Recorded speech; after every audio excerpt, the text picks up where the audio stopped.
The Canadian Real Estate Association says home sales were down in May, 5% from the year before. But the organization says that for the first time this year, there's some meaningful momentum. The CBC's Angie Seth joins us now to discuss the latest housing market report. So, Angie, what more can we glean from this report? Yeah, it's interesting. So when you look at sort of the broader picture here, we're like, well, we haven't done as well as we did last year, but it has been a very interesting year and continues to be so. So now we kind of parse it down to where we saw month over month. May certainly showing some momentum there, some level of positivity, if you will. And even if we compare it to April barely saw a gain there, not even a full percentage point, whereas May, as you pointed out, 5.5% gain in those home sales, the largest now month over month for the start of the year, over the course of the year, I should say. And interestingly enough, the biggest sales we're seeing in Ontario, which we understand, of course, is driving that overall increase for the month. When we look sort of overall around the country, BC did see some gains as well,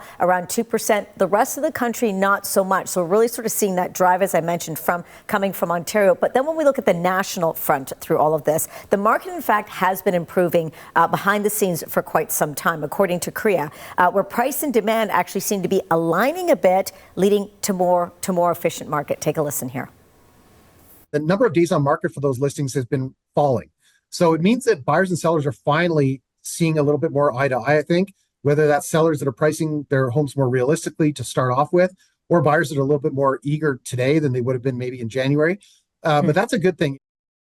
So yeah, obviously it's a good thing, and so with that, of course, you're seeing sort of the pricing, the price of houses stabilizing as well. The national benchmark, when that's sort of the estimated cost of a typical or standard home on a countrywide basis, we've seen that decline as well, and it dropped about 0.1%. So that looks like it's a really, really small amount. But when you look at it over a course of time, accumulative, it's been consistently dropping over the last 18 months. So we're sort of seeing a little bit of that stability. What's also important to note, and we always have to kind of bring in the Bank of Canada and sort of understand what that key interest rate means, 2.25%, it's sitting there. If you're in a variable mortgage, it's really not going to help you much. But when we look at sort of bigger picture here, and the longer we sit at that rate, mortgage rates, sort of those fixed rates, sort of sitting around that sub 4% mark, it shows you that there's some level of stability right there. The employment rate has been up. We've noticed that there's some income growth as well. So it sort of gives you a sense that some of those harder hit areas, and if I talk to Ontario specifically,